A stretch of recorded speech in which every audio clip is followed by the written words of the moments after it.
30 seconds, that's how long she had left. A little girl in a torn pink dress, bruises blooming purple on her thin arms, terror carved into eyes too old for her 6 years. Her hand raised high above the candy rack, palm open, fingers spread wide, thumb tucked across her palm like she was holding something invisible, something precious, something that might save her life. The rescue signal. The predator dragging her toward the glass exit doors didn't see the man watching from aisle 4, but she did.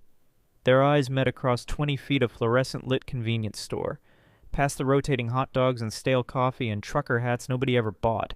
She mouthed 2 words, silent, desperate, final, help me. Marcus Ghost? Ghost Brennan hadn't saved anyone in 20 years. Not his marriage, not his daughter, not the men who died screaming his name in the Afghan desert, not himself, especially not himself. But in the next 5 seconds, standing there with a coffee cup turning cold in his scarred hands, everything changed. The girl's hand stayed raised, steady, waiting. Ghost set down his coffee. Route 93 cut through the Nevada desert like a scar through dead skin. Endless blacktop heat shimmer, scrub brush that looked like it had given up trying to live. The truck stop squatted at mile marker 147, one of those places that existed only because trucks needed diesel and drivers needed to piss. And nobody asked questions about the people passing through in the middle of the night. Ghost had stopped for coffee. Black, no sugar. Same order he'd made for 20 years back when coffee still tasted like something other than regret in the hours between midnight and dawn. He was 53 years old. Hell's Angels, Nevada chapter. Leather vest worn smooth from 2 decades of desert wind patches telling stories he wished he could forget. Military tattoos crawling up both arms. Ink faded to blue-green ghosts of the man he used to be. Face like weathered leather eyes the color of storms that had already passed. The cashier didn't look at him when he walked in. Nobody ever looked directly at Ghost. They saw the vest first, the skull patch, the Hells Angels rocker. They made their calculations, their assumptions, their little judgments, and they looked away. Safer that way, easier. Ghost preferred it that way, too. He'd been riding for 6 hours straight, heading nowhere in particular. That's what he did now. Rode until the gas tank ran dry or the sun came up or the memories got too loud to ignore. Then he'd stop, refuel both the bike and himself, and ride some more. Circle the same 100-mile radius around Reno like a moth circling a flame it couldn't quite reach anymore. 7 years. 7 years since Lily had slammed the door of her apartment and told him never to come back. 7 years since she'd looked at him with eyes exactly like her mother's and said the words that still echoed in his skull every single night. You're not my father anymore. You're just a drunk in a leather vest who broke every promise he ever made. I don't want to see you again. Not at Christmas, not at my wedding, not ever. Ghost had stood there on her doorstep, swaying slightly, smelling like the bottom of a bottle, wanting to argue, wanting to explain, wanting to make her understand that he was trying, he was really trying this time. But the door was already closed. That was 7 years ago. He'd been 46. Lily had been 21, fresh out of college, starting her first job as a social worker, trying to help broken families put themselves back together while her own father fell apart in slow motion. He hadn't called her since. She hadn't called him. 7 years of silence heavy enough to crush a man's chest. So Ghost rode, and drank, and woke up in places he didn't remember arriving at. And the brothers in the club watched him spiral down and down and down, and they didn't stop him because this was the code. You let a man destroy himself if that's what he needed. You just made sure you were there to scrape him off the pavement when he finally hit bottom. Ghost was still waiting to hit bottom. The truck stop hummed with the white noise of transit. Refrigerators buzzing, somebody's radio bleeding country music through cheap speakers. The automatic doors whooshing open and closed as drivers stumbled in from the heat, grabbed what they needed, stumbled back out into the furnace. Ghost walked past the magazine rack, the sad little rotating display of sunglasses, the beef jerky that had probably been there since the Clinton administration. The coffee station sat in the back corner, 3 pots on burners, 2 empty, 1 half full with something the color of motor oil. He grabbed a styrofoam cup, filled it. Didn't bother with cream or sugar. Black coffee for a black mood, his father used to say. Old John Brennan. Dead 15 years now. Buried with his colors, his brother's standing honor guard Ghost, crying for the first time since he'd come home from Afghanistan, with sand in his boots and screams in his head. Your daddy was a good man, Martha had told him at the funeral. Flawed like all of us, but good. He built this club on a code. We protect the innocent. We stand for something. Ghost wondered what his father would think of him now. Probably nothing good. He was turning toward the register when he saw them. A little girl, maybe 5, maybe 6. That age where kids still had baby fat in their cheeks, but their eyes were starting to understand that the world wasn't the safe place the picture books promised. She wore a pink dress torn at the hem dirty, like she'd been wearing it for days. Blonde hair tangled and unwashed, hanging limp past her shoulders. Bare feet. Bare feet in a truck stop in the middle of the Nevada desert. Nobody wore bare feet in the desert. Not unless something was very, very wrong. The man beside her had his hand wrapped around her wrist. Not holding. Gripping. Knuckles white with the pressure of it. He was tall, maybe 6'2", shaved headscar cutting across his left eyebrow, like someone had tried to split his skull open once and given up halfway through. Jeans and a black t-shirt and dead eyes that looked at the world like it was something he could buy or sell or break depending on his mood. The girl walked beside him with the shuffling gait of someone who'd learned that resistance only made things worse. Head down, shoulders hunched, trying to be invisible. They were heading toward the exit. Ghost kept walking toward the register. Not his business, not his problem. The desert was full of sad stories and broken people and children who got dealt shit hands before they were old enough to know what cards were. You couldn't save them all. Couldn't save any of them, really. The world was what it was. But then the girl looked at him. Just a glance. Quick. Furtive. The way prey looks at something that might be a predator or might be salvation, and it's gambling everything on guessing right. And she raised her hand. Palm open. Fingers spread wide. Thumb tucked across her palm. Ghost stopped walking. He knew that signal. Lily had shown him a video about it. Years ago, back when they still talked, back when she was in college studying social work, and she'd call him sometimes on Sunday afternoons to tell him about the things she was learning, the people she wanted to help, the difference she was going to make. Dad, you need to watch this. It's a rescue signal. If someone's in danger and can't speak, they can use this. Palm open thumb and close the fingers. It means help me. It means I'm in danger. It means please see me. You never know when you might need to recognize it, Dad. You're out there on the roads all the time. You might be the only person who sees it. Promise me you'll remember. Ghost had promised. Added it to the long list of promises he'd made to his daughter, most of which he'd broken. But he'd remembered this one. The girl's hand stayed raised, 5 fingers spread against the fluorescent lights, her eyes locked on Ghost's face, pleading, desperate. This is real, those eyes said. This is happening. Please don't look away. The man noticed Ghost staring. His grip on the girl's wrist tightened. She winced but didn't make a sound. Emma, the man said. His voice was smooth, practiced, the voice of someone who lied for a living. Let's go, sweetheart. He yanked her toward the door. Ghost's coffee cup hit the linoleum floor, hot liquid spread across cheap tile. Hey, The man kept walking. I said hey. Ghost's voice carried across the store, hard, commanding, the voice he'd used in Afghanistan when he needed men to move right now. No questions, 'cause hesitation got you killed.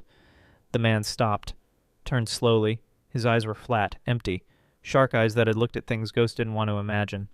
What? Ghost closed the distance. 10 feet, 8, 6, close enough to smell cigarettes and sweat and something else underneath, something chemical, fear sweat. The kind that meant adrenaline and bad intentions. The girl, Ghost said. She okay? She's fine. Didn't ask you, asked her. The man's jaw tightened. She's my daughter. She's throwing a tantrum. Mind your business. Ghost looked at the girl, Emma. Her face was pale beneath the dirt. Tear tracks cut through the grime on her cheeks, and her hand was still raised, still making that signal, palm open, fingers spread, thumb tucked. Help me. What's your name, sweetheart? Ghost kept his voice soft, gentle. The voice he used to use when Lily was little and woke up from nightmares about monsters under the bed. Emma opened her mouth. Nothing came out. Her throat worked like she was trying to push words up through concrete. She doesn't talk to strangers, the man said quickly, too quickly. We're leaving. No. The word hung in the air between them, absolute, final. Excuse me. Ghost stepped closer, close enough to see the man's pupils dilate, close enough to smell the fear starting to leak through his pores. I said no. You're not going anywhere until I know she's safe. Who the hell do you think you are? Nobody special, just a guy who noticed a scared little girl making a rescue signal with her hand. You know what that signal means? The man's eye twitched, just once, just for a fraction of a second, but Ghost caught it. I don't know what you're talking about. Yeah, you do. The standoff lasted 3 seconds, felt like 3 hours. The whole store had gone quiet. The cashier was watching now. 2 truckers by the beef jerky had stopped moving, everybody waiting to see what happened next. Then Emma spoke. Her voice was barely a whisper. Broken, hoarse, like she hadn't used it in days or maybe weeks, or maybe she'd screamed it raw and nobody had listened. He's not my daddy. The man moved fast, shoved Emma behind him, hand diving into his jacket. Ghost moved faster, 20 years of bar fights and bad decisions and muscle memory that never quite forgot the training they'd drilled into him in the desert. He grabbed the man's wrist before the hand cleared the pocket, twisted hard, felt bones grind, drove his knee into the man's stomach with enough force to empty his lungs. The man doubled over, gasping. Something metal clattered to the floor. A knife, 6 inches of serrated steel, the kind you used for cutting meat or rope, or the things that screamed when you hurt them. Ghost kicked it away, spun the man around and slammed him face first into the magazine rack. Gossip rags and truck magazines scattered across the floor.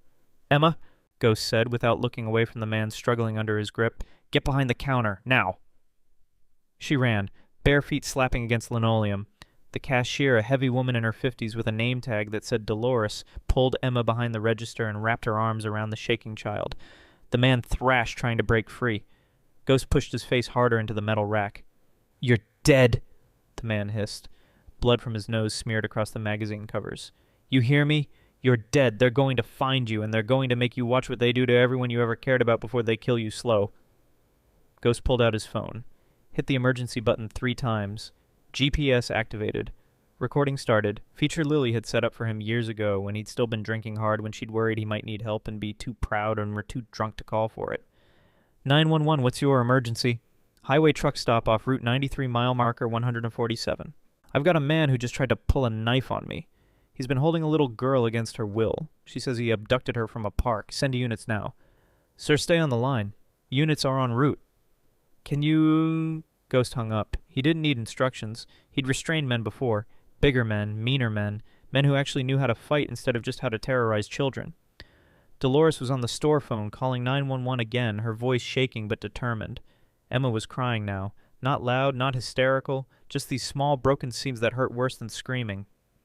The man started laughing, low and ugly. Blood bubbles formed at his nose. "You think this changes anything? You think you're some kind of hero?" Ghost didn't answer. "There are people looking for her, important people, rich people, and when they find out what you did..." The man's laugh turned into a cough. "You just signed your own death warrant. Let them come. You don't understand. She's worth money, a lot of money. There's a network, operations across 6 states, and you just made yourself a target for all of it." Ghost felt ice crawl down his spine. Network, operations. This wasn't some lone predator snatching a kid from a playground. This was organized, professional, business. "Who are you?" Ghost demanded. The man smiled through bloody teeth. "Nobody, just like you." "Who do you work for?" "Wouldn't you like to know?" As Ghost pressed harder.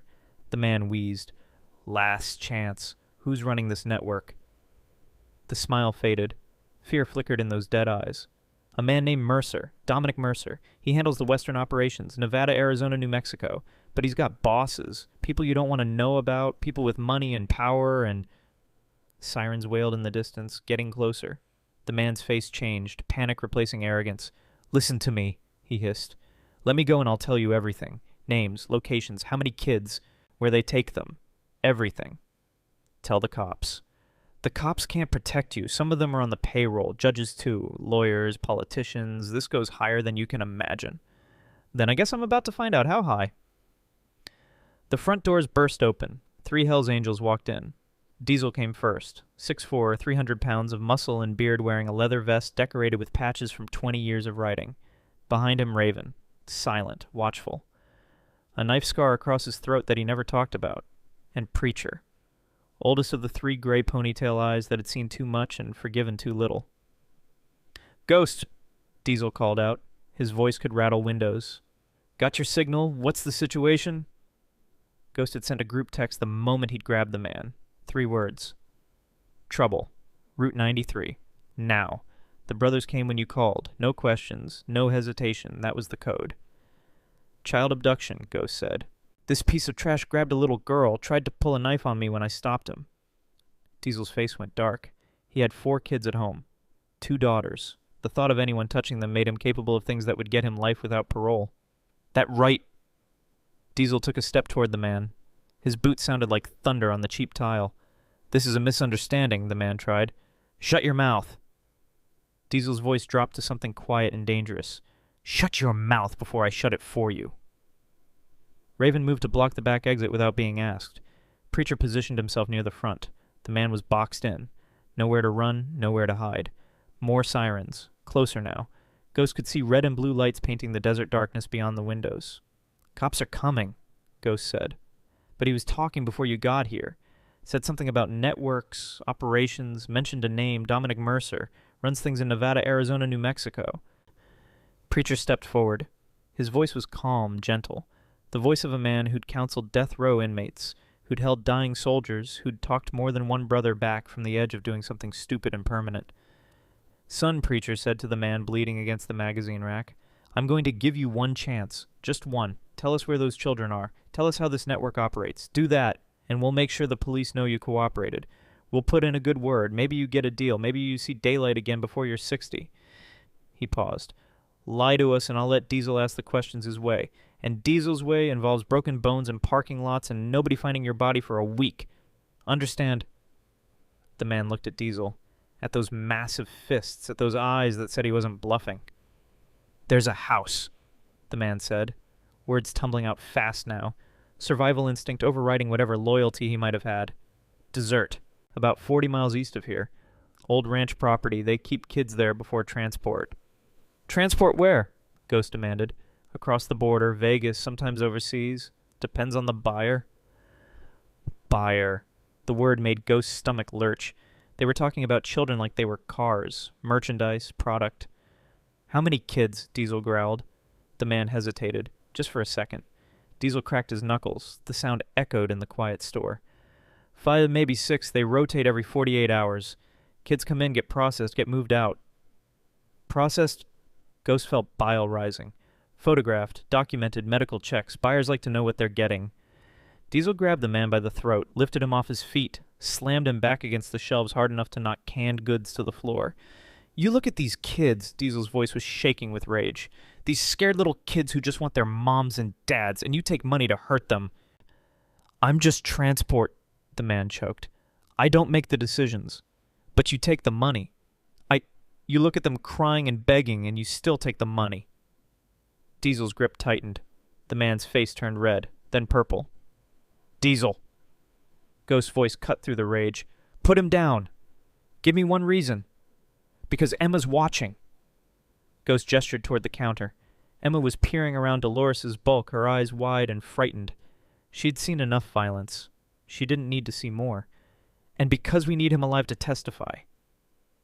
Diesel held on for another 3 seconds, every muscle in his body screaming to squeeze until something broke. Then he dropped the man who crumpled to the floor, gasping and coughing. "You're lucky," Diesel said quietly. "So damn lucky." Police cars screeched into the parking lot. 4 cruisers, 8 officers. They came in fast and professional guns drawn, securing the scene like they'd done it 1,000 times before. The lead detective was a woman. Mid-40s, sharp eyes, graying hair pulled back in a severe bun. She surveyed the chaos with the expression of someone who'd seen worse and expected to see worse again. Her badge said Detective Kate Holloway. FBI. She looked at Ghost, at the man bleeding on the floor, at Diesel standing over him like a mountain of anger and leather, at the knife lying near the magazine rack, at Emma hiding behind the counter. "Someone want to tell me what happened here," Ghost told her. Simple. Straightforward. No embellishment. Girl making a rescue signal. Man with a knife. Confession about a network and a ranch house 40 miles east. Holloway listened without interrupting. When Ghost finished, she studied him for a long moment, taking in the leather vest, the patches, the military tattoos, the hard miles written on his face. "You recognized a rescue signal from across a convenience store," she said slowly, "in the middle of the night. Most people wouldn't know what that signal was, let alone act on it. My daughter showed me, years ago. And you decided to intervene, knowing this man might be armed, knowing you might get hurt. Didn't think about it, just moved." Holloway nodded slowly. "We've been trying to find this network for 8 months. 8 months of dead ends and witnesses who disappear and evidence that vanishes. We knew there was a house somewhere in the desert. We knew kids were being moved through Nevada, but we couldn't pin down locations, couldn't get anyone to talk." She looked at the man on the floor who was being handcuffed by 2 officers. "And you just handed us our first real break, a witness, a location, an admission on tape." Ghost touched his phone. "Recording's still running. Everything he said is on here." "I'll need that." "It's yours." Holloway turned to Dolores. "Ma'am, is there somewhere we can take the child, somewhere safe and quiet?" "Office in the back. I'll get her some water. Maybe some crackers from the shelf. Thank you. Two female officers gently guided Emma toward the back office. She looked at Ghost as she passed. Thank you, she whispered. 2 words. The same words she'd mouthed at him across the store. But different now, not desperate, grateful, the words of someone who'd been falling and someone had caught her. Ghost couldn't speak, his throat had closed up. He just nodded. Emma disappeared into the back. The man was being dragged toward a cruiser, still trying to talk, still trying to make deals. Holloway watched him go with cold satisfaction. Vincent Crane, she said. We've had him on our radar. Low-level operator. Does the grab and snatch work? Not smart enough to run anything, but smart enough to be useful to people like Mercer. Dominic Mercer, Ghost said. He mentioned that name. Mercer's big, very big, connected to organized crime in 6 states. We've been building a case against him for 2 years, but he's careful, insulated, uses people like Crane to keep his hands clean. Holloway turned to face Ghost fully. What you did tonight, that matters. You might have just given us the leverage we need to bring down an entire network. I don't care about networks. I care about that little girl. So do I, Mr. Brennan, Marcus Brennan. Mr. Brennan, I'm going to need you to come to the field office tomorrow, give a full statement, help us build our case. I'll be there. And Mr. Brennan. Holloway's expression softened slightly. You did good tonight, real good. Most people would have walked past, minded their own business. You didn't. You saved that child's life. Ghost didn't feel like a hero. He felt like someone who'd stumbled into something way bigger and darker than he'd imagined. Someone who might have just painted a target on his own back. But he also felt something else. Something he hadn't felt in 7 years. Purpose. A car screeched into the parking lot. A sedan driving 2 fast tires smoking as it skidded to a stop. The driver's door flew open before the engine died. A woman launched herself out. Mid-30s auburn hair, mascara streaked down her face in black rivers. She was screaming before her feet hit the pavement. Emma, Emma, where's my baby? She stumbled toward the store entrance. Holloway intercepted her gently. Ma'am, your daughter is safe. She's okay. Where is she? I need to see her. Ms. Sullivan. Take a breath. She's in the back office with 2 officers. She's safe. She's unharmed. Sarah Sullivan. That's what Holloway had called her. Emma's mother. The woman who'd been living in hell for however long her daughter had been missing. Can I see her, please? I need to see her. Of course. Follow me. Holloway led Sarah inside. Ghost watched from near the coffee station, keeping his distance. This wasn't his moment. This was theirs. Sarah was brought to the back office. The door opened. Mommy! Emma! Oh, God! Emma! Mother and daughter collided in the middle of the small room. Sarah dropped to her knees, pulling Emma into her arms, sobbing so hard her whole body shook like it might break apart. My baby! My baby! Oh, God, my baby! Mommy, I was so scared. I was so scared. I know, sweetheart. I know. But you're safe now. Mommy's here. Mommy's got you?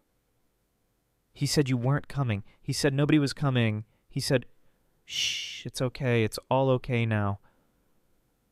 Sarah rocked Emma back and forth, stroking her tangled hair, whispering promises that everything would be all right, that she was never letting go, that Emma was safe and loved and nothing bad would ever happen to her again. Ghost turned away. He couldn't watch anymore. His eyes were burning and his chest felt like someone had reached in and squeezed his heart in a fist made of barbed wire. He thought about Lily. About the last time he'd held her like that. She'd been 8 years old.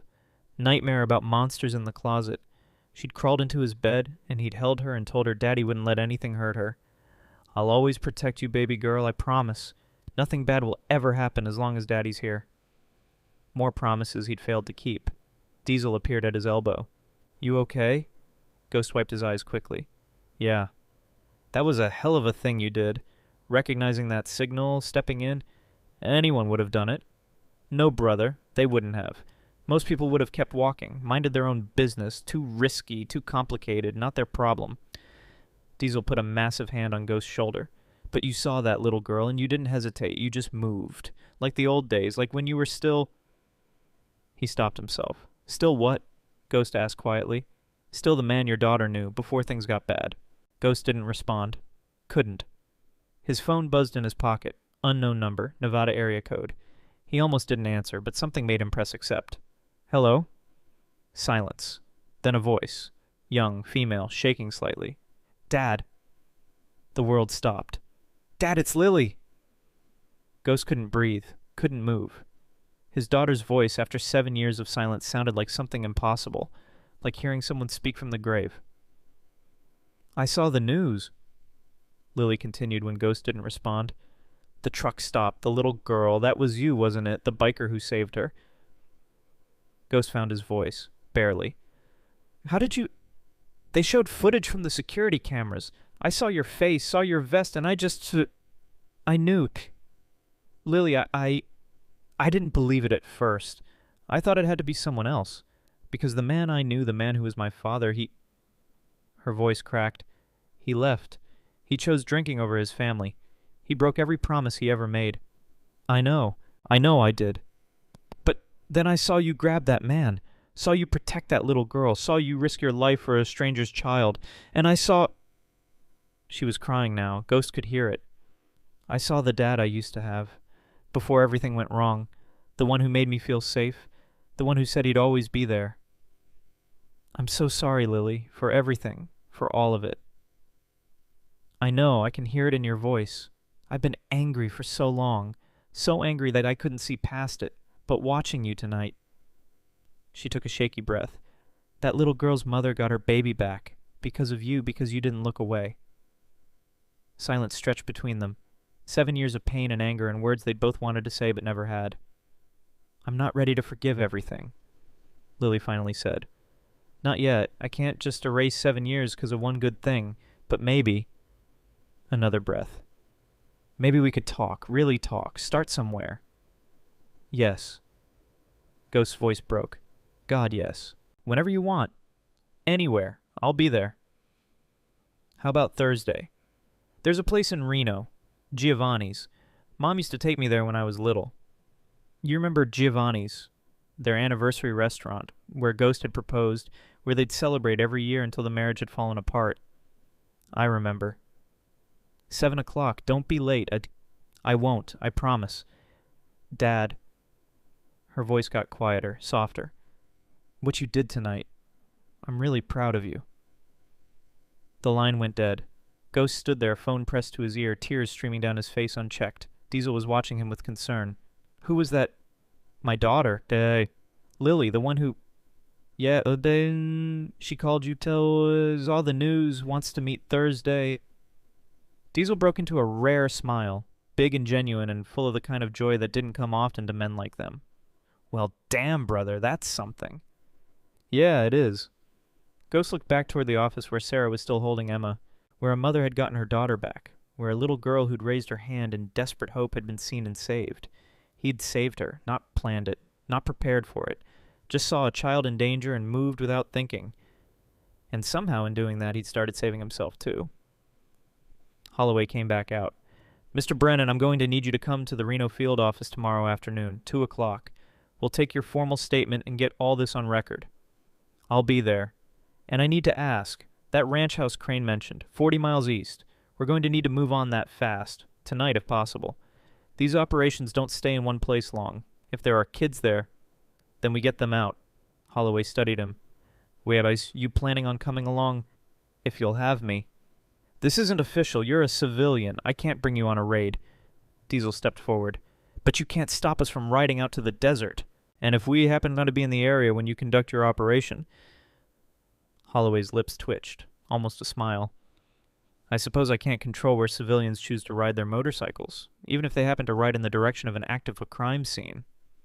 She pulled out her phone, started making calls, calling in backup, tactical teams, search warrants being expedited by judges who understood that children's lives were on the line. Ghost stepped outside. The desert air was cool now.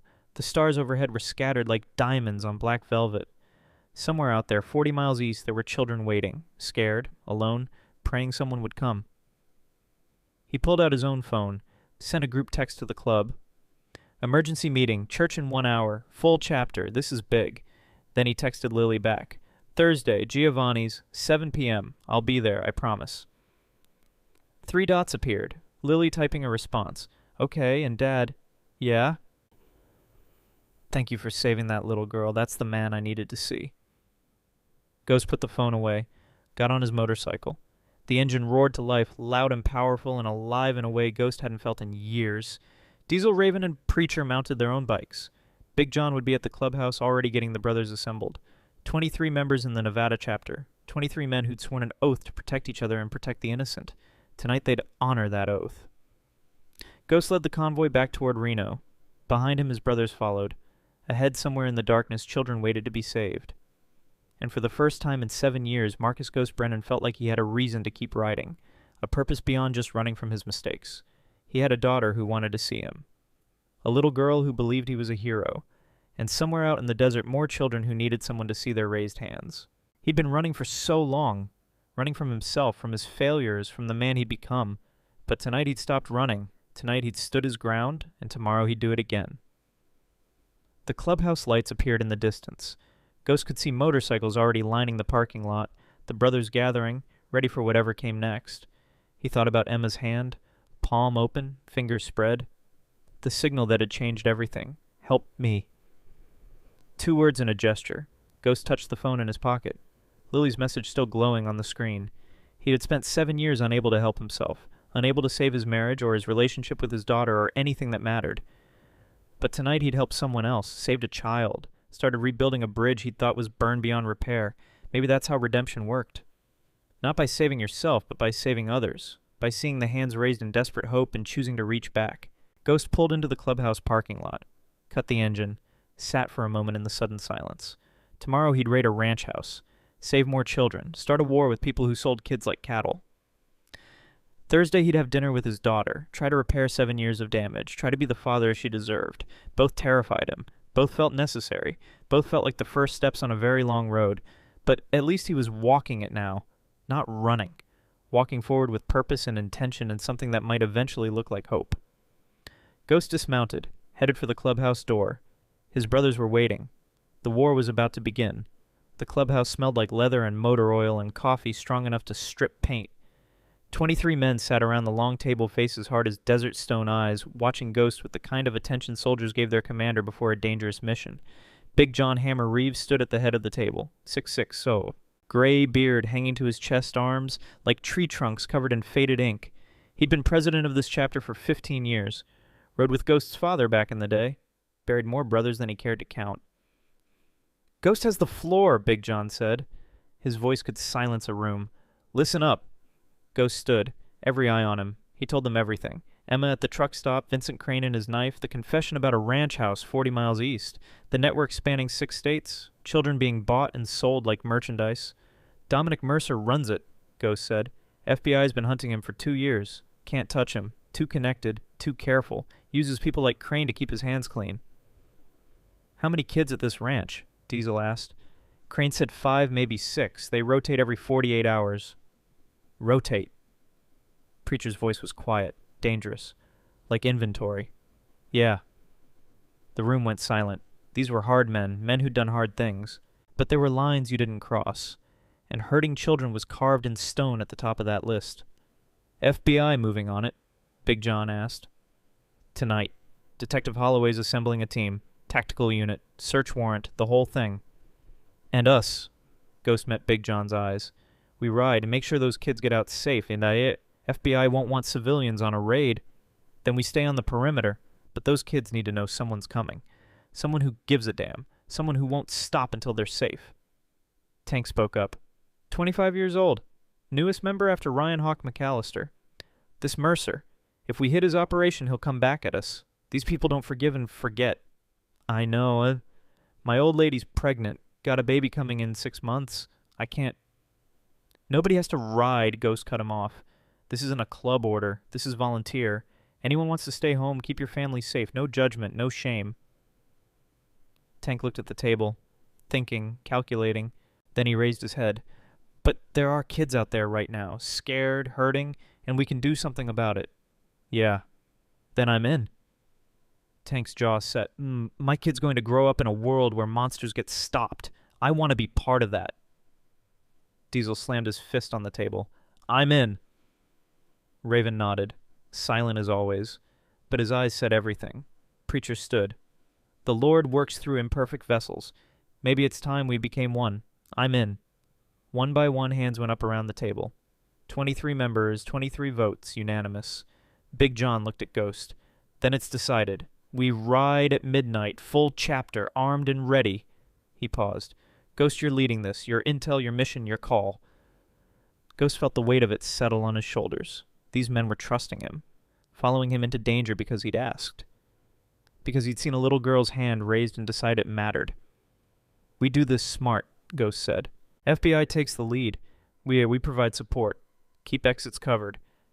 Make sure nobody runs. Make sure those kids get out safe. And if shooting starts, Diesel asked, then we do what we've always done. We protect our own. Those kids are our own now. The meeting broke up. Brothers checking weapons, making calls to families preparing for what came next.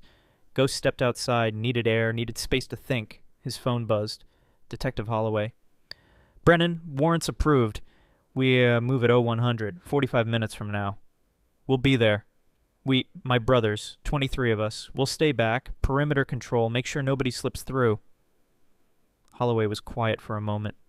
Normally I'd say no. Civilians on a tactical operations is a liability. But these kids have been invisible for too long.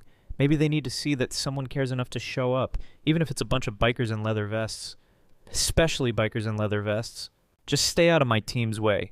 And Brennan. Yeah. Thank you for tonight, for caring. The line went dead. Ghost looked up at the stars. Desert sky so clear you could see the Milky Way spilled across the darkness like someone had torn open heaven and let the light bleed through. His father used to bring him out here when he was a kid. Middle of nowhere. Just them and the motorcycles and the endless night. Look up Marcus. See those stars. Each one's a soul that lived and died and left something behind. Light that travels forever. You want to leave light behind. Live a life worth remembering. Ghost had spent 7 years leaving nothing but darkness. Drinking. Destroying. Pushing away everyone who tried to help. But tonight felt different. Tonight felt like the first flicker of light after years of shadow. Diesel found him. Bikes are ready. Brothers are geared up. You good? Getting there. Lily called you, so yeah. That's big, brother. Real big. Now, if I survive tonight, you'll survive. You're too stubborn to die. Ghost smiled despite himself. Maybe. They stood in comfortable silence. Two men who'd ridden together for 15 years, who'd pulled each other out of bar fights and bad decisions and the darkness that sometimes swallowed men whole. You think we can really stop this? Diesel asked quietly. This network, these people buying kids, it's big, bigger than us. Maybe we can't stop all of it, Ghost said, but we can stop some of it. Save 5 kids tonight, then 5 more tomorrow. Keep chipping away until the whole damn thing collapses. And if we die trying, then we die doing something that matters. Diesel nodded. Your old man would be proud and don't know about that. I do. John Brennan raised you to protect the weak, stand up to bullies, be the kind of man who doesn't look away when someone needs help. Diesel put a hand on Ghost's shoulder. Tonight you became that man again. Midnight came fast. 23 motorcycles thundered down Route 93 headlights, cutting through darkness like knives through black silk. Ghost rode point, Big John and Diesel flanking him. The rest spread out in formation. No club colors tonight, no patches that could identify them later. Just leather and denim and the weight of weapons concealed under jackets. The communication tower appeared on the horizon, red lights blinking against the stars, just like Emma had described. Ghost raised his fist. The convoy slowed. They killed engines a quarter-mile out, rolled to silent stops along the roadside. FBI vehicles were already there. 3 black SUVs, a tactical van, 12 agents in body armor checking weapons and equipment. Holloway came over. Brennan. Detective. Your boys stay here. My team goes in. You cover the perimeter. Anyone runs, you stop them. But no shooting unless absolutely necessary. Understood? Understood. These kids have been through hell. They don't need more trauma. So when we bring them out, you all keep your distance. Let my people handle it. We're not here to scare kids. We're here to save them. Holloway studied him. I believe you. She turned to her team. Hand signals, silent communication. They moved out like ghosts themselves. 12 professionals who'd done this before. Ghost deployed his brothers, Diesel and 4 others east, Raven and his team west, Preacher and the rest south. Ghost stayed north with Big John and Tank. The ranch house was dark except for a single light on the second floor. White van in the driveway. Fence around the property gate hanging open. Too quiet. Too easy. Ghost's combat instincts screamed warning.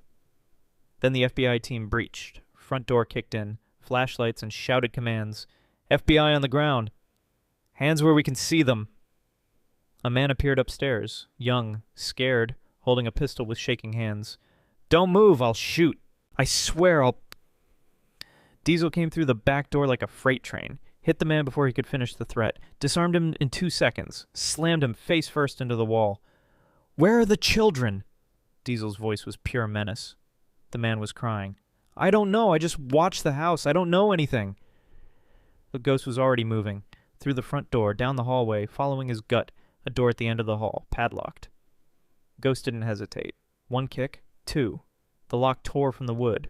Stairs led down into darkness. Basement, concrete floor, bare bulbs hanging from wires.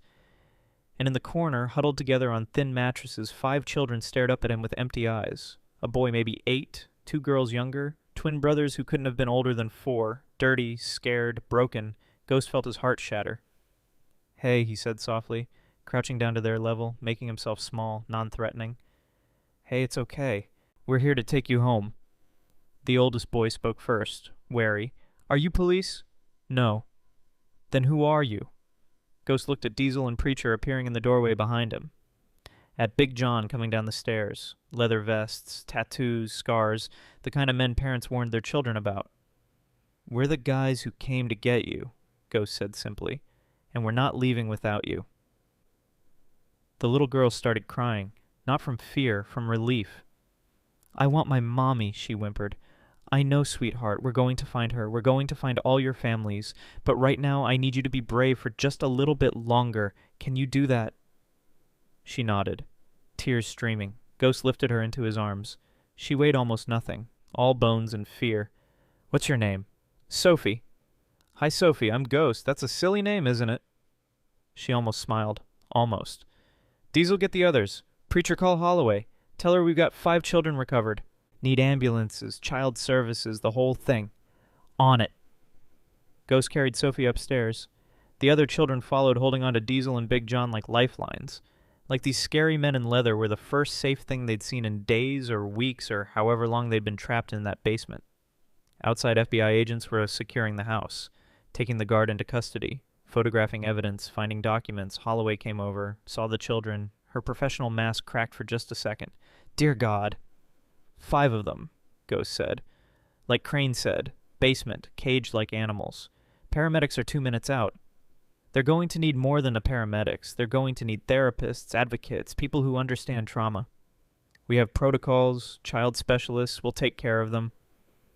Ghost wanted to believe her, wanted to trust that the system would protect these kids, but he'd seen too much, knew too well how broken things could slip through cracks. Sophie clung to his neck. Don't leave me. I'm right here, sweetheart. I'm not going anywhere. Ambulances arrived. Lights and sirens and strangers in uniforms. The children panicked, started crying, trying to hide behind the bikers who'd pulled them from darkness. It's okay, Ghost kept saying, over and over. These are the good guys. They're here to help. You're safe now. You're safe. Sophie finally let him hand her to a paramedic, but she kept looking back, making sure he was still there, making sure he hadn't disappeared like every other adult who'd promised to help.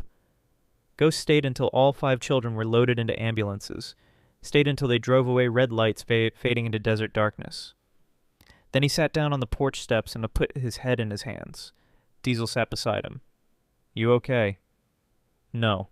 5 kids, Ghost. 5 lives saved because you recognized a hand signal, because you didn't walk away. There are more out there. Crane said they rotate, which means somewhere right now 5 more kids are being moved, processed, sold. Then we find them too. Ghost looked at his brother. This isn't over, is it? No, but it started, and that's something. Holloway came over. Brennan, we found documents, names, locations, transaction records. This is going to blow the whole operations wide open. Good. We'll need your cooperation. Testimony. Everything you saw and heard. Whatever you need. And Brennan, Holloway's expression softened. What you did tonight. Your brothers. Showing up. Making these kids feel safe. That matters more than you know. Ghost didn't respond. Couldn't. His throat was too tight. The FBI finished processing the scene. Loaded evidence, secured the property. Holloway gave Ghost her card. Call me tomorrow. We'll coordinate next steps when they... Will do. The agents drove away. Just the bikers left. 23 men standing in desert darkness processing what they'd seen. Big John called them together. Brothers, tonight we saved 5 children, 5 innocent lives. That's more than most men do in a lifetime. He paused. But this is just the beginning. We've started a war with people who sell kids for profit. They're going to hit back hard. So I need to know, right now, are we committed? Are we ready to see this through no matter what it costs? Silence. Then Diesel spoke. My daughters are 8 and 6. Same age as some of those kids. If someone took them... His voice broke. Yeah, I'm committed. Raven nodded. Preacher said quietly, The Lord works through the willing. I'm willing. Tank in. One by one, every man confirmed. Big John looked at Ghost. You started this. You lead it. We follow. The weight settled heavier, but Ghost accepted it, carried it. Then here's how this works, Ghost said. We don't go looking for fights. We're not vigilantes. But we keep our eyes open. Watch for kids in trouble. Learn the signs. Partner with FBI. Do this right. And if Mercer comes at us, Diesel asked, then we defend ourselves, protect our families, but we don't initiate, we respond. What if he goes after people we care about? Ghost thought about Lily, about their dinner Thursday, about the daughter he'd just gotten back. Then we make sure the people we love are protected, and we end this before anyone else gets hurt. The ride back to Reno was quiet, each man alone with his thoughts, processing trauma and victory and the knowledge that they'd crossed a line tonight, stepped into something bigger than bar fights and territory disputes. They'd declared war on monsters, and monsters fought back. Ghost's CA phone buzzed. Unknown number. He almost didn't answer, but something made him. Hello? Silence. Then breathing. Mr. Brennan. A voice Ghost didn't recognize. Smooth, cultured, cold as desert midnight. Who is this? You know who this is. Ghost's blood turned to ice. Mercer! Very good. I wanted to introduce myself properly. We seem to have gotten off on the wrong foot. You sell children. I provide a service, supply and demand, economics. You're a monster. Mercer laughed, soft and genuinely amused. Monster, hero. These are just words, Mr. Brennan. Stories we tell ourselves to sleep at night. I sleep very well. What do you want? I want you to stop, walk away, take your brothers and your misguided crusade and disappear. Do that and no one else has to die. What are you talking about? You took something from me tonight. 5 units, inventory I'd already sold. Buyers who are very disappointed, very angry. They're children, not units, eh? Everything is a commodity, Mr. Brennan. Children, adults, information, even redemption. Ghost gripped the phone tighter. You threatening me? I'm offering you a choice. Walk away now. And we both forget this happened. Continue and everyone you love will suffer. Your brothers, your friends. Mercer paused. And that daughter of yours... Lily is a social worker in Reno, lives alone on Maple Street, takes the bus to work every morning at 7:15. Ghost's vision tunneled, red edges closing in. You touch her. I don't have to touch anyone. Mr. Brennan, I just make a phone call, and people I've never met in places you'd never find, they do what needs doing. That's how organizations work. That's how power works. You son of a... You have 48 hours. Walk away or watch everyone you care about die, starting with Lily. The line went dead. Ghost sat on his bike shaking, not from fear, from rage so pure it felt like fire in his veins. Diesel pulled up beside him. Who was that? Mercer. What did he say? Ghost told him. Every word, every threat. Diesel's face went dark. He knows about Lily. Yeah. Then we move her, right now. Tonight, Martha's ranch. She won't want to go. She'll think I'm overreacting. I don't care what she wants. Mercer just threatened her life.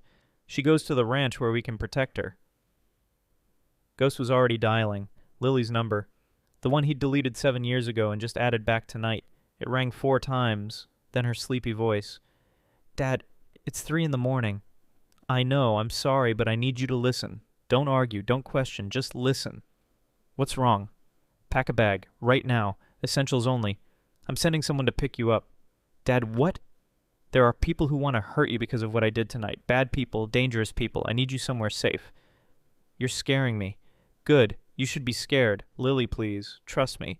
For once in 7 years, trust me. Silence. Then, okay. How long do I have? 20 minutes. Diesel's already on his way. Dad, I need to know. Is this real or are you spiraling? 'Cause I can't... It's real. A man named Dominic Mercer runs a child trafficking network. We hit one of his operations tonight, saved 5 kids. Now he's threatening everyone I care about, including you. Another pause. Longer. Okay, I'm packing, but Dad... Yeah. We're going to talk about this, all of it. No more secrets. No more secrets, I promise. Diesel was already writing. Ghost gave him the address. Maple Street, apartment 4B. Get her to Martha's. Don't stop for anything. Don't trust anyone. Just get her there safe, Donde. On it. Ghost called Martha next. Woke her from sleep. This better be good, boy. I'm sending my daughter to you tonight. She's in danger. I need you to keep her safe. Martha didn't ask questions. Didn't hesitate. Send her. I'll be ready. There might be people watching, following. Let them come. I've got 12 gauge arguments for anyone who wants to test an old woman. Despite everything, Ghost smiled. Thank you. You saved those children tonight. I heard about it on the scanner. Your daddy would be proud. Don't know about that. I do. John Brennan raised a good man. Took you a while to remember it. But you're remembering now. The line went dead. Ghost rode to Martha's ranch, took the long way, checked for tails, made sure nobody followed. The ranch sat in the middle of nowhere. No address, no mailbox, just a dirt road that turned off the highway and wound through scrub brush for 3 miles. Martha was waiting on the porch, shotgun across her knees, looking every bit to her 92 years and not one bit afraid. She here yet? Diesel's bringing her. Good, I'll get the guest room ready. Martha, if something happens, nothing's going to happen. These old bones have survived worse than some city criminal who sells kids. He wants to come at me, let him try. Headlights appeared. Diesel's bike riding slow and careful, Lily on the back. Arms wrapped around Diesel's massive frame, looking small and scared, and nothing like the angry woman who'd slammed her door 7 years ago. Diesel pulled to a stop. Lily dismounted. Saw Ghost. She ran to him, threw herself into his arms, started crying, Dad, God, Dad. Ghost held her, his daughter, his baby girl, safe for now, but for how long? I'm sorry, he whispered. I'm so sorry I brought this to your door. You saved children. You did the right thing. But now you're in danger. Then we'll figure it out. Together. She pulled back, looked at him, really looked. The man I knew 7 years ago would have run, would have hidden behind a bottle. But you're here. You're fighting. You're trying to protect me. Always. I should have been doing it all along. Lily smiled through tears. Better late than never. Martha came out, looked Lily up and down. You're the daughter. Yes, ma'am. You've got your daddy's eyes and your grandmother's stubborn chin. Come inside. I'll make coffee. We'll talk. Martha led Lily into the house. Ghost started to follow. Not you, Martha said. You've got work to do. Let me handle your girl. You go handle the monsters. The door closed. Ghost stood alone in the dark, Diesel beside him. What now? Diesel asked. Now we end this, before Mercer hurts anyone else. How to... I don't know yet, but I'll figure it out. Ghost's phone buzzed. Text from Holloway. Need to see you, FBI field office, 6 a.m., urgent. He texted back, I'll be there. Another text. This one from a number he didn't recognize. 47 hours remaining. Make your choice wisely. Mercer. Counting down. Ghost deleted the message. Started his bike. He had 47 hours to save his daughter, save his brothers, save himself from the darkness that wanted to pull him back down. 47 hours to prove he was more than a broken drunk in a leather vest. 47 hours to be the man Lily needed him to be. The engine roared to life. Ghost pointed it toward Reno, toward the FBI office, toward whatever came next. Behind him, Martha's ranch held his daughter safe. Ahead were waited. Ghost rode toward it without hesitation, because that's what fathers did. That's what men did when monsters threatened the people they loved.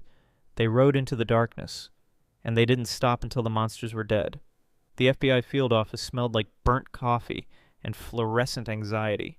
Ghost sat across from Detective Kate Holloway in an interview room painted the color of bureaucratic despair. 6 a.m. Neither of them had slept. Mercer called you, Holloway said. Not a question. Yeah. Threatened your daughter. Yeah. And now you want to burn his entire operation to the ground. Ghost met her eyes. That a problem? Holloway leaned back, studied him. Normally, yes, vigilante justice tends to complicate prosecutions, but Mercer's been untouchable for 2 years. Every time we get close, witnesses disappear, evidence vanishes, judges grant continuances. It's like he's got a guardian angel made of corruption. So what do you want from me? I want you to help me build a case so airtight even Mercer's connections can't save him. I want documentation, testimony, everything you saw and heard. And in exchange, I protect your daughter, witness protection, safe house, federal marshals, the works. Ghost shook his head. She won't go. Why not? Because she's stubborn. Like her old man, she'll say she's not running from criminals, say she has a job, a life, people depending on her. Then convince her. You don't know Lily. Holloway smiled slightly. I know she's a social worker who spends her days protecting vulnerable people. I know she called you after 7 years of silence because she saw you save a child. And I know she's your weak point, the thing Mercer will use to break you. So what do you suggest, Val? Give me everything. Every detail about tonight, every word Crane said, every document you saw. Help me build this case, and I'll make sure Mercer never gets close to your daughter. Ghost told her, all of it. The ranch house, the 5 children in cages, the documents Diesel had photographed, the guard who'd talked. Holloway recorded everything, took notes, asked clarifying questions. This guard, the one Diesel subdued, he's talking. Gave us 3 more locations. Says Mercer runs a rotation. Kids move every 48 hours. Never stay in one place long enough for us to track them. How many locations total? At least 12 in Nevada alone. Probably twice that across all 6 states. Ghost felt sick. 12 locations, 12 basements full of children. We can't hit them all at once, Holloway continued. Don't have the manpower, don't have the warrants, but we can start dismantling, 1 location at a time. And every time we hit one, we get more intel, more names, more evidence. And Mercer gets more desperate.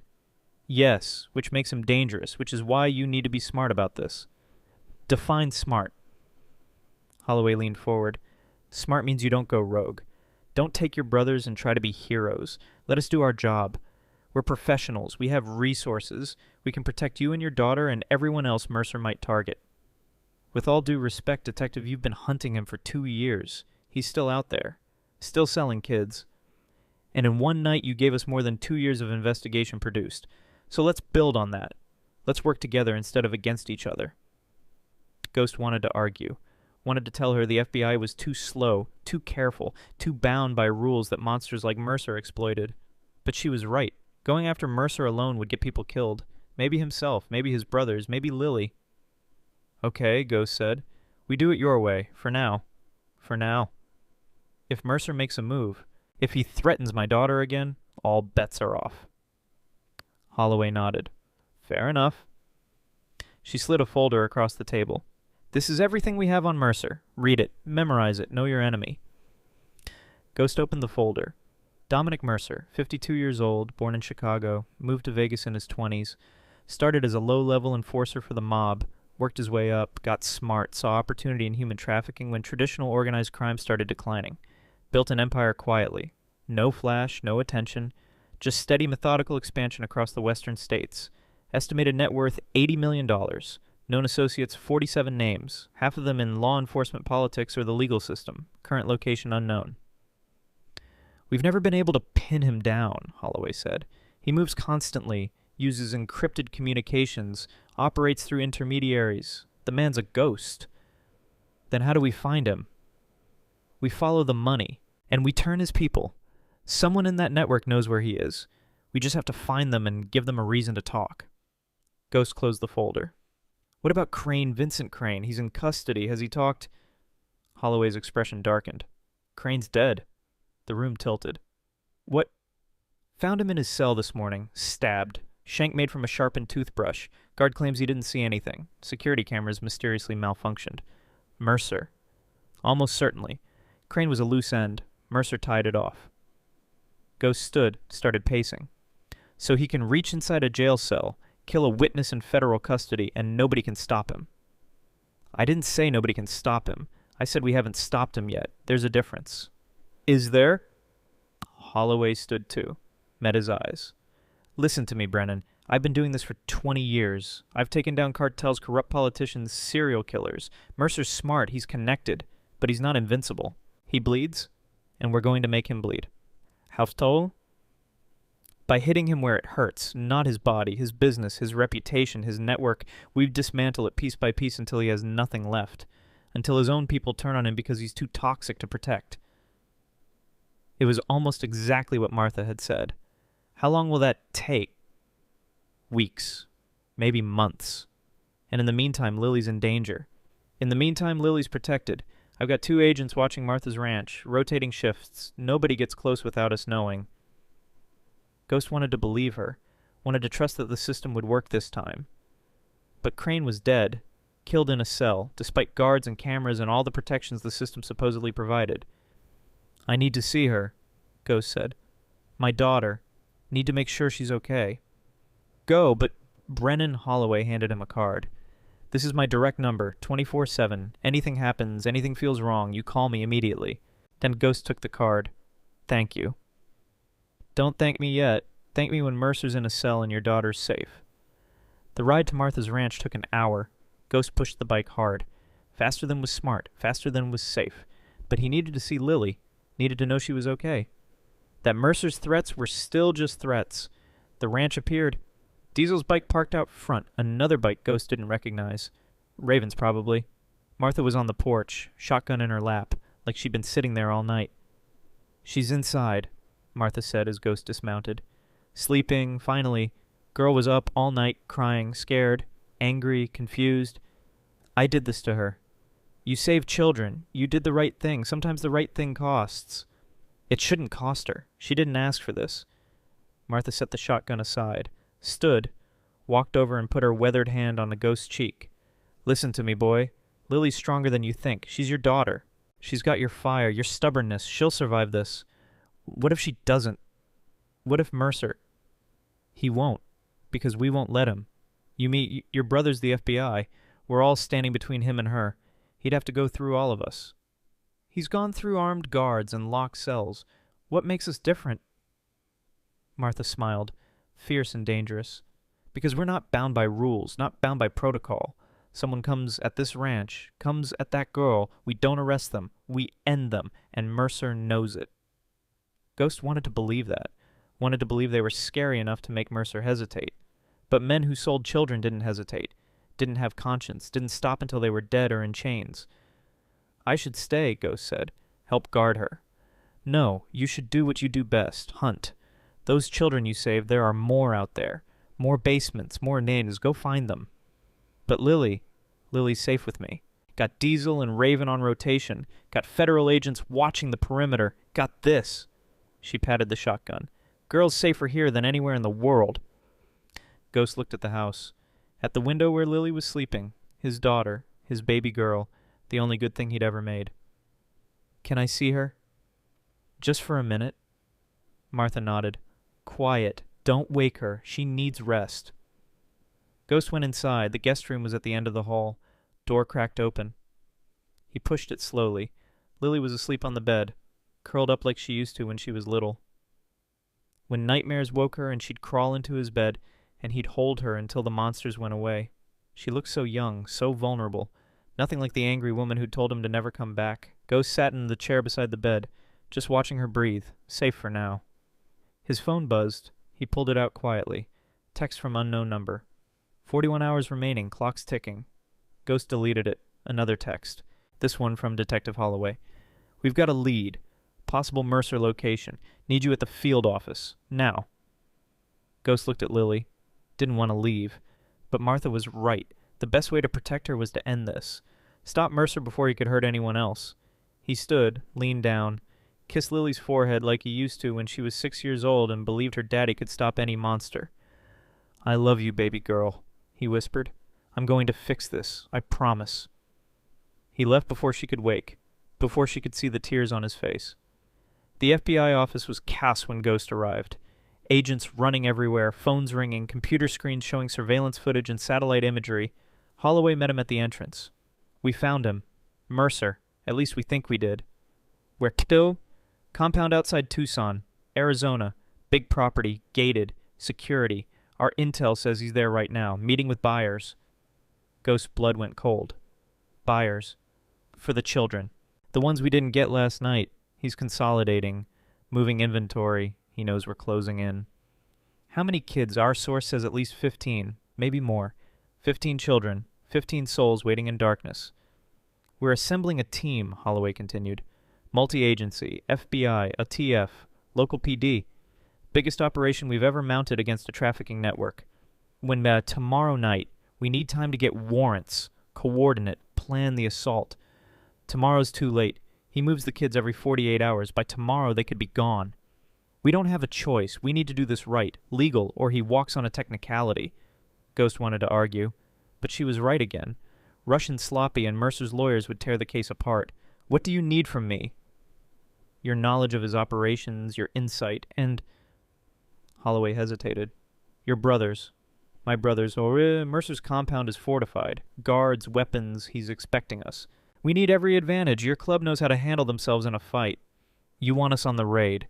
Officially, no. You're civilians. Liability. But unofficially, she lowered her voice, I want the scariest bastards I can find covering my back, and from what I've seen, that's you and your brothers. Ghost almost smiled. We can do scary. Good. Briefings tomorrow at 0600. Bring whoever you trust. The phone on her desk rang. She answered, listened. Her face went pale. When how many, goddammit? She slammed the phone down. What happened? Ghost asked. 3 of your brothers. They were making a run up to Carson City. Mercer's people ran them off the road. Ghost's vision tunneled. Which brothers? Tank, Spider, and Ryan McAllister. Hawk, the youngest, 23 years old. Kid with a laugh that could fill a room. How battle. Tank's critical. Broken leg, cracked ribs, punctured lung. Spider's got cuts and bruises, but he'll live. And Hawk, Holloway's silence said everything. No. Ghost's voice broke. No, not Hawk. I'm sorry. He died on impact. They T-boned his bike at 80 miles an hour. Didn't have a chance. Ghost sat down hard, the room spinning. Hawk, baby of the club, joined right out of high school. Wanted to be like his uncle, who'd ridden with Ghost's father. Always smiling, always joking, always first to volunteer for anything. Dead, because Ghost had saved a little girl, because he'd started a war he couldn't control. This is my fault, Ghost whispered. This is Mercer's fault. Holloway corrected. He gave the order. His people pulled the trigger. But I started it. I pulled that thread, and now Hawk's dead. You saved 5 children. You started something important. Don't let Mercer twist that into guilt. Ghost looked up at her. He's going to keep killing everyone I care about, until I stop or until there's nobody left. Then we stop him first. How bull... He's in a compound in Arizona. We can't touch him until tomorrow, and by then, how many more people will be dead? Holloway had no answer. Ghost stood, started for the door. Where are you going? To tell Hawk's mother her son is dead. Then I'm going to the clubhouse, and then... He paused. Then I'm ending this. Brennan, don't do anything stupid. Too late for that. The ride to Hawk's mother's house was the longest of Ghost's life. He would rather face 100 Mercers than knock on that door, then look into a mother's eyes and tell her the worst thing she'd ever hear. Mrs. McAllister answered. Small woman, barely 5 feet, but she had Hawk's smile. That same light that could chase away darkness. Marcus. She knew. Somehow she already knew. It's my boy, isn't it? Yes, ma'am, I'm so sorry. Ryan... Hawk. He was in an accident. He didn't make it. She didn't cry. Not yet. Just stood there, processing. The way people do when reality breaks and takes time to leak back in. Was it quick? Yes, ma'am, he didn't suffer. A lie. But a kind one. You were with him at the end. No, ma'am, but the brothers were. He wasn't alone. Now the tears came. Silent, devastating. He looked up to you, you know. Wanted to be like you, like his uncle. A good man who protected people. Ghost's throat closed. He was better than me, better than all of us. Will you find them, the people who did this? Yes, ma'am. And when you find them, Ghost met her eyes.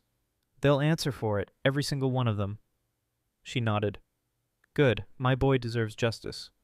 He deserves more than justice. He deserves to be alive, and I'm sorry. I'm so sorry. Mrs. McAllister reached out, touched Ghost's face. Don't carry this, Marcus. Ryan chose this life, chose to ride, chose to stand for something. He died doing what he believed in. That's more than most people get. Doesn't make it hurt less. No, it doesn't, but it makes it mean something. The clubhouse was silent when Ghost arrived. Brothers standing around in shock. Tank was in the hospital. Spider was bandaged but present. Everyone else just there, waiting. Big John stood when Ghost entered. We got word. he said quietly. About Hawk. Yeah. Kid was one of us, family. I know, and now he's gone, because we went after Mercer, because we saved those eyes. Ghost waited for the accusation, the blame, the anger, but Big John stepped forward and pulled Ghost into a crushing hug. You did the right thing, brother.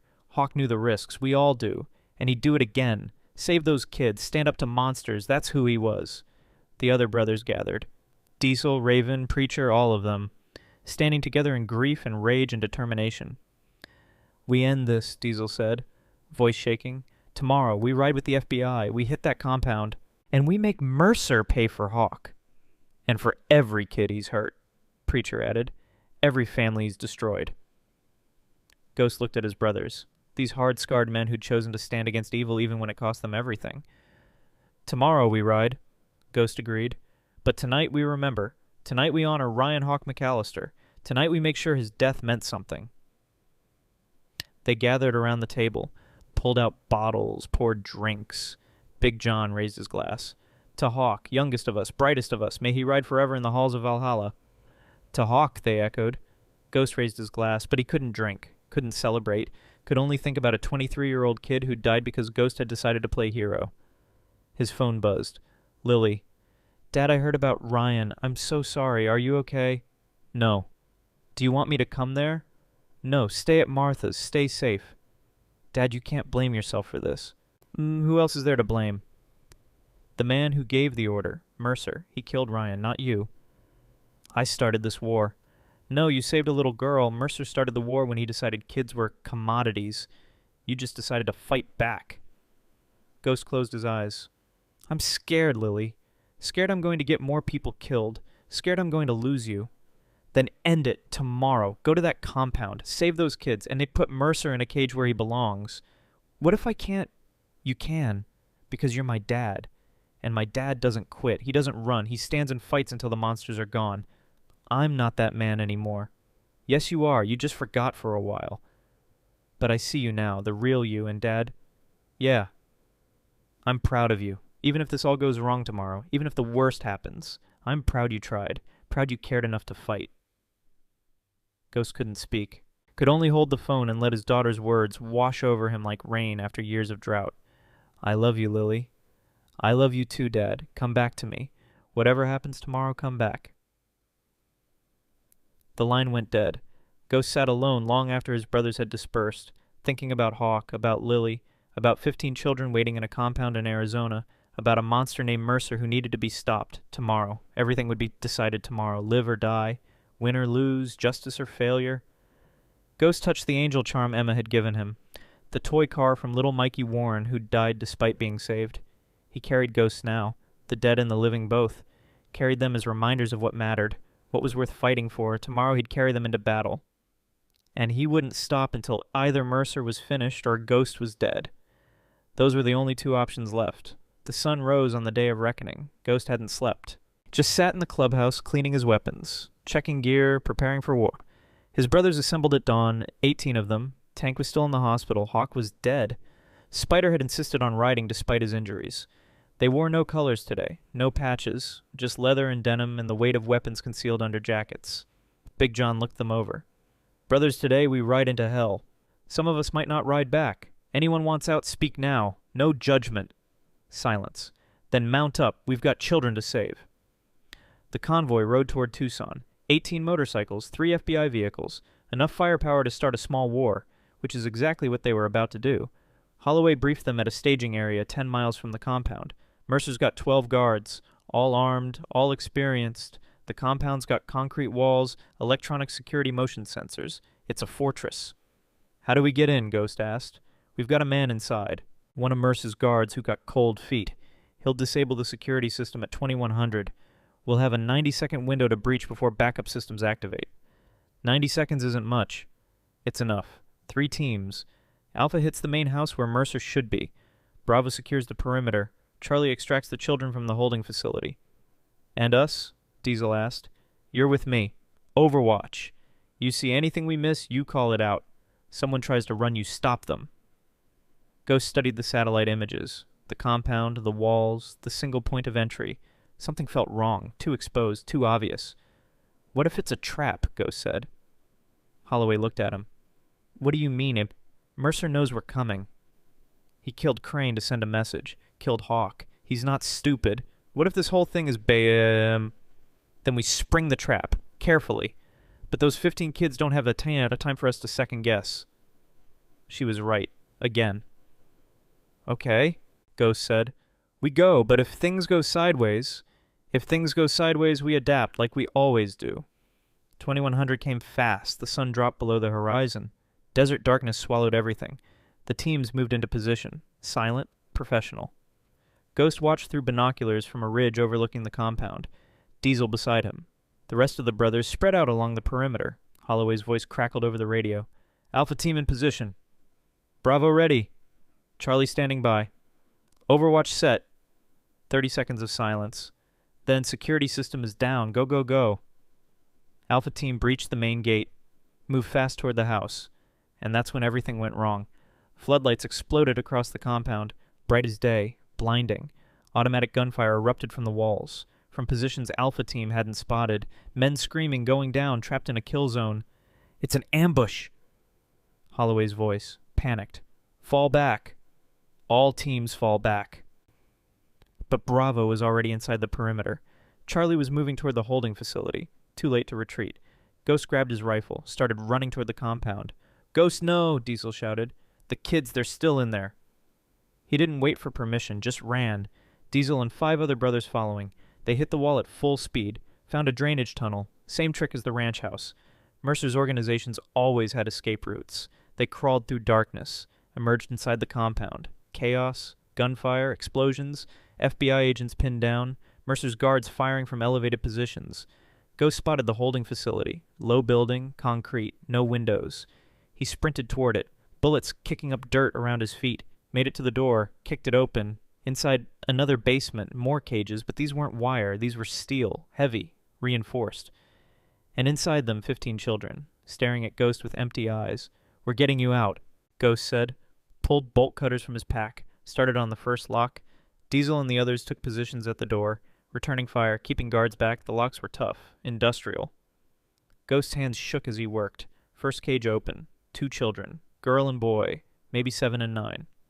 Run to... Ghost pointed toward the drainage tunnel. That way don't stop. They ran. Second cage, third. Diesel helping, now. Raven covering them. More children fleeing toward safety. Then Ghost saw him. Standing at the top of the stairs. Expensive suit, cold smile. Dominic Mercer. Mr. Brennan, Mercer said calmly, like they were meeting for coffee. I've been expecting you. Ghost raised his rifle. Mercer tisked. I wouldn't. The whole building is wired. One wrong move and we all die, including the children you're trying to save. Ghost's blood froze. You're bluffing. Am I? Mercer pulled out a phone. Showed Ghost the screen. Detonator app. One button press away from ending everything. You see, I knew you'd come. Knew you couldn't resist playing hero, so I prepared. These children... He gestured at the cages. Bait, and you took it. What do you want? I want you to understand something. You can't stop this. The network is bigger than me, bigger than you, bigger than the FBI. You've inconvenienced me, cost me money, but there are 10 others ready to take my place. Then I'll stop them too. Mercer laughed. Such noble stupidity. You really think you matter. You're one man. One drunk biker trying to redeem a wasted life. Maybe. But I'm the drunk biker who found you. And I'm the businessman who's about to make you watch 15 children die. How's that for redemption? Mercer's thumb moved toward the button. Ghost didn't think, just fired. The shot hit Mercer's phone, exploded it into pieces. Mercer's expression changed, fear replacing arrogance. You Diesel hit him like a freight train. Drove him into the wall. Mercer went down hard. Get the rest of the kids, Ghost shouted. Now. They worked faster, ignoring the bullets, ignoring the chaos, just opening cages and sending children toward freedom. 14, 15, all out. Move. Ghost pushed the last child toward the tunnel. Diesel, Raven, go, I'll cover. They ran. Ghost backing toward the tunnel entrance, firing at guards trying to follow. Then he saw her. Standing in the doorway, thin, wiry, scar on her left hand. The woman from the ambush, the one who directed the hit on Hawk. You, Ghost breathed. She smiled. Patricia Crane. Vincent was my brother. You killed him. No, You got him arrested. Got him killed in that cell. Same thing. Your brother was a monster. My brother was family. Only family I had. And you took him from me. She raised a pistol. Ghost fired first, but his rifle clicked empty. Patricia's smile widened. Looks like God's on my side today. She aimed at Ghost's chest. A gunshot, but not from Patricia. She stumbled, blood spreading across her shirt, looked down in confusion. Behind her, Detective Holloway stood, smoking gun in hand. FBI, drop your weapon. Patricia laughed, blood bubbling at her lips. Too late for all of you. She collapsed. Holloway rushed to Ghost. You okay? Yeah, the kids, all 15 evacuated, en route to safety. And Mercer, in custody. Diesel's sitting on him, literally. Ghost almost smiled. They emerged from the tunnel to find the compound secured. FBI agents everywhere. Mercer's guards in handcuffs. The shooting stopped. Mercer was on the ground, Diesel's knee in his back, face pressed into dirt. You destroyed my empire, Mercer said, voice muffled. Good, Ghost replied. But you didn't destroy the demand. There will always be buyers, always be men like me. Then there'll always be men like us, stopping you. Holloway pulled Mercer to his feet. Read him his rights. As they dragged him away, Mercer looked at Ghost one last time. Your daughter, Lily, she's still not safe. I have people everywhere. People who'll finish what I started. Ghost stepped closer, voice low and dangerous. You touch her, you even think about her, and I'll find you. I don't care what prison they put you in, what protection you have. I'll find you, and what I do will make you beg for death. Mercer's smirk faded. Do we understand each other? Ghost asked. Yes. Good. They hauled Mercer into a waiting vehicle. Ghost watched until the taillights disappeared. Diesel appeared beside him. It's over. Is it? Mercer's done. Network's exposed. We saved 15 kids. And Hawk's still dead. Yeah, he is. But he died for something. Died so those kids could live. Ghost looked at his brother. You really believe that? I have to. Otherwise, what's the point of any of this? Holloway approached. Brennan, good work tonight. Lost count of the laws we broke. I didn't see any laws being broken. Just saw some civilians who happened to be in the area when we conducted our raid. Ghost almost smiled. That your official report? That's my official report, unofficially. She held out her hand. Thank you for everything. Those kids are alive because of you. Ghost shook her hand. Then his phone rang. Lily. He answered. Dad, I'm okay, baby girl. It's over. Mercer's in custody. Oh, thank God. She was crying. I was so scared. I saw the news. They said there was a shootout. I thought, I'm fine, bruised and tired, but when are you coming back? Soon. Got to tie up some things here. But I'll be at Martha's by morning. Dad. Yeah. I'm proud of you. So proud. Ghost's throat tightened. Thank you. That means everything. The ride back to Nevada was quiet. Brothers processing. Grieving Hawk, celebrating the victory, both at once. They stopped at the hospital. Visited Tank. Told him about the raid, about Mercer's arrest, about the 15 kids. Tank smiled through the pain. Hawk would have loved to see it. Yeah, Ghost agreed. He would have. They buried Hawk 3 days later. Full honors. 23 brothers in formation, his mother standing strong despite the grief. Ghost gave the eulogy. Ryan Hawk McAllister was 23 years old, youngest of us, brightest of us. So he joined this club because he wanted to belong to something bigger than himself, and he found it. Ghost paused, composed himself. Hawk died fighting for children who couldn't fight for themselves. Died standing against evil. Died doing what mattered. That's more than most of us get, more than most of us deserve. We'll carry him with us. Every ride, every mission, every time we see a child in trouble, Hawk will be there. Reminding us why we fight, why we don't quit, why we stand when others run. Rest easy, brother. We've got it from here. Thursday came. Ghost cleaned up, trimmed his beard, wore the least offensive clothes he owned. Giovanni's, 7 p.m., table for 2. Lily was already there when he arrived. Looking beautiful, looking nervous. Hi, Dad. Hi, baby girl. They sat, ordered wine, made small talk about the weather and the food and everything except what they both needed to say. Finally, Lily took a breath. I'm pregnant. Ghost's world stopped. You're 14 weeks. I found out right before all this started. Was going to tell you that first day, but then everything happened, and I'm going to be a grandfather. Yes. Ghost couldn't speak, couldn't breathe. His daughter was going to have a baby. He was going to be a grandfather. The father he finally managed. His name is Ethan Cole. He's a teacher, good man. We've been together 2 years.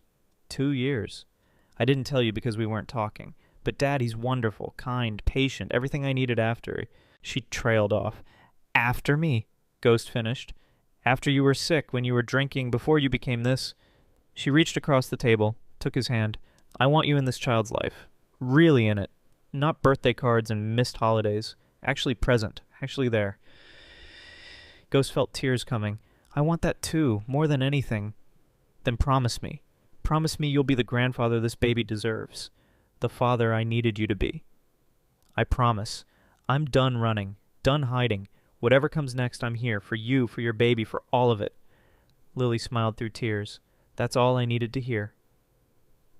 They talked for hours. About the pregnancy, about Ethan, about the foundation Sarah wanted to start, Emma's Angels, training people to recognize trafficking signs. She wants you to be the face of it, Lily said. The biker who saved a little girl and started a movement. I'm not comfortable with that. Tough. You don't get to choose. You saved those kids. Now you honor them by making sure it keeps happening. Ghost realized his daughter had inherited his stubborn streak. Okay, he agreed. I'll do it. Good. Because I already told Sarah you would. They left the restaurant laughing. For the first time in 7 years, Ghost felt like he had his daughter back. She hugged him goodbye in the parking lot. I love you, Dad. I love you too, baby girl. And Dad, thank you for fighting, for caring, for becoming the man I always knew you could be. Ghost watched her drive away. Then he got on his bike. The desert stretched out before him, stars overhead, road leading toward wherever came next. He thought about Emma, about her hand raised in that truck stop. He thought about the 15 children saved from Mercer's compound. He thought about Hawk, about the price paid for doing right, and he thought about the baby coming, his grandchild. A new generation that would grow up in a world where men like Ghost stood against monsters. He'd spent 7 years broken, running, lost. But he'd found himself again in the most unlikely place, saving others. And he'd keep finding himself, one child at a time, one hand raised, one promise kept. Marcus Ghost Brennan started his engine. The road called, and this time he was riding toward something instead of away from it. Riding toward redemption. Toward family, toward home. 6 months passed. The world kept turning. Ghost kept riding. Emma's Angels launched on a Tuesday in March. Sarah stood at a podium in front of 200 people. Families of rescued children, law enforcement, volunteers, media. Today we announce the official launch of Emma's Angels, Sarah said, her voice carrying across the room. A foundation dedicated to training communities to recognize and respond to child trafficking. Our goal is simple. No more stolen children. No more families torn apart. No more silence. The applause was thunderous. Then Sarah gestured toward the side of the stage. None of this would be possible without one man, a man who saw a little girl's hand raised in a truck stop and chose to act. Please welcome the co-founder of Emma's Angels, Marcus Ghost Brennan. Ghost walked out on stage. His brothers behind him, 23 Hells Angels in full colors, each wearing a silver angel wing patch on their vests. The crowd went wild. Ghost approached the microphone, uncomfortable with the attention, but determined to see this through. I'm not good at speeches, he began, so I'll keep this short. 6 months ago I was a broken man with nothing to live for. Then I met a little girl named Emma. She taught me that one person can make a difference. One moment of courage can change everything. He looked at Emma, who beamed up at him from her mother's side. I can't undo the mistakes I've made. Can't take back the years I wasted. But I can do something with the time I've got left. We all can. Every one of us has the power to be someone's hero. To see what others miss. To act when others freeze. Ghost paused, gathering himself. This foundation isn't about me. It's about the children. The ones we saved and the ones still waiting. It's about building a world where no child has to signal for help because help is already there. He stepped back. The applause swelled. After the ceremony, Emma found Ghost in the crowd. Mr. Ghost! Hey, little one, you did great up there. I was scared, but Mommy said brave people are scared all the time. They just do it anyway. Your mommy's a smart woman. Emma reached into her pocket. I made something for you. She handed him a bracelet, small beads strung together, alternating pink and white, with a single silver angel charm in the center. I made it myself. Martha showed me how. It's for good luck, so you never get hurt again. Ghost knelt down, let her tie the bracelet around his wrist. I'll wear it always. Promise. Promise. Emma threw her arms around his neck. Thank you for saving me, Mr. Ghost. Thank you for being real. Ghost held her tight, breathing in the scent of her shampoo, feeling the warmth of her small body against his. This was why he'd survived, why he'd fought, why he'd changed, not for glory, not for recognition, for this child, for all children, for the chance to make the world a little safer on one rescue at a time. You're welcome, Emma, he whispered. You're so welcome. That night, Ghost's phone rang. The hospital. Mr. Brennan, this is Reno General. Your daughter's in labor. She asked us to call you. Ghost was on his bike before the nurse finished talking. He made the 30-mile ride in 20 minutes, burst through the hospital doors, found Lily's room. Ethan met him outside, tall, nervous, kind eyes. Mr. Brennan, I'm Ethan. Call me Ghost. Everyone does.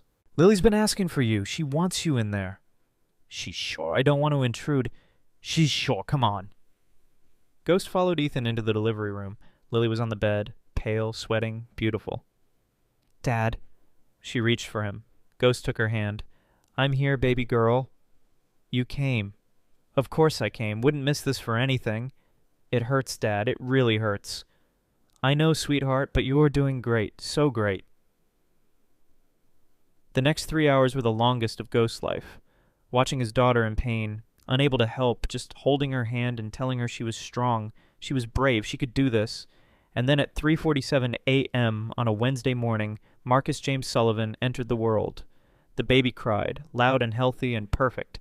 The nurse cleaned him, wrapped him in the blue blanket, placed him in Lily's arms. He's beautiful, Lily whispered, tears streaming. He's perfect. He is, Ghost agreed, voice breaking. Lily looked up. Do you want to hold him? Can I? Of course. Come meet your grandson. Ghost's hands shook as Lily transferred the baby to his arms. So small, so fragile. All pink skin and tiny fingers in his mother's nose. Hey, little man, Ghost whispered. I'm your grandpa. I know I don't look like much, but I promise you something. I promise you'll grow up safe. I promise I'll be there every birthday, every game, every moment. I won't miss any of it. The baby yawned, tiny fist curling against the blanket. His name is Marcus, Lily said. Marcus James Sullivan, after you and Ethan, if that's okay.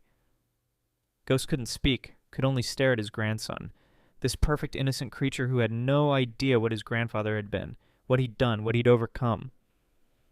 It's more than okay, Ghost finally managed. It's everything.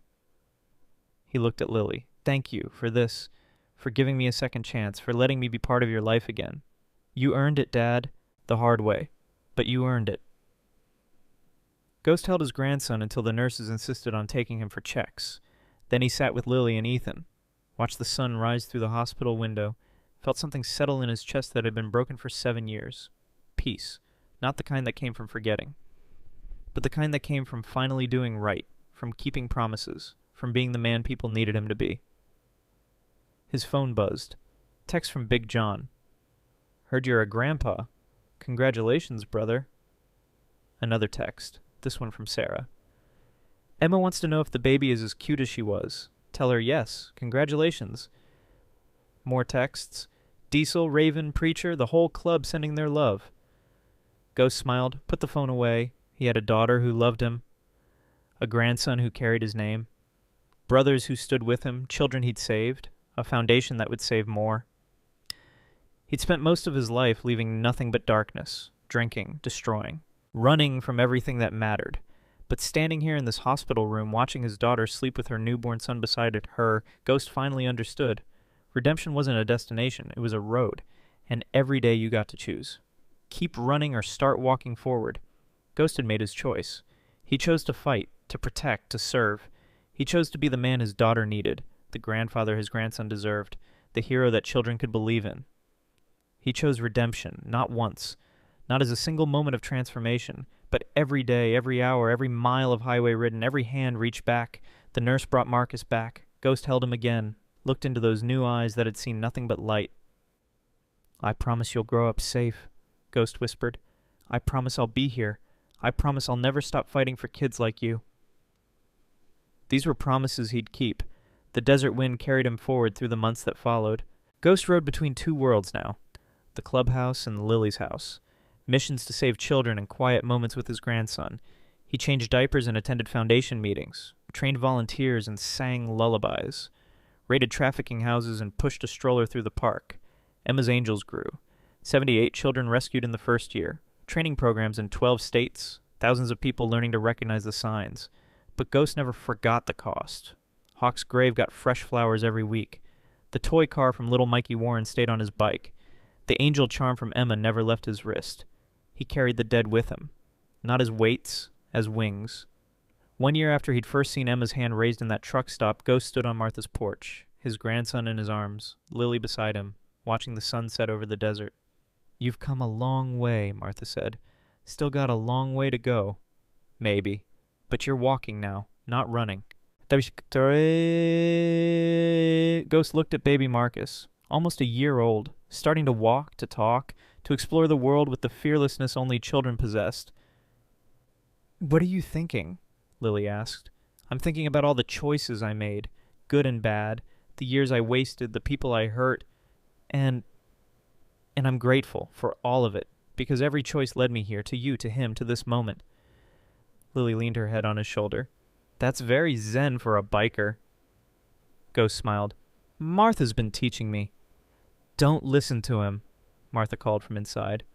"Boy's still as stubborn as a mule, just a mule with purpose now."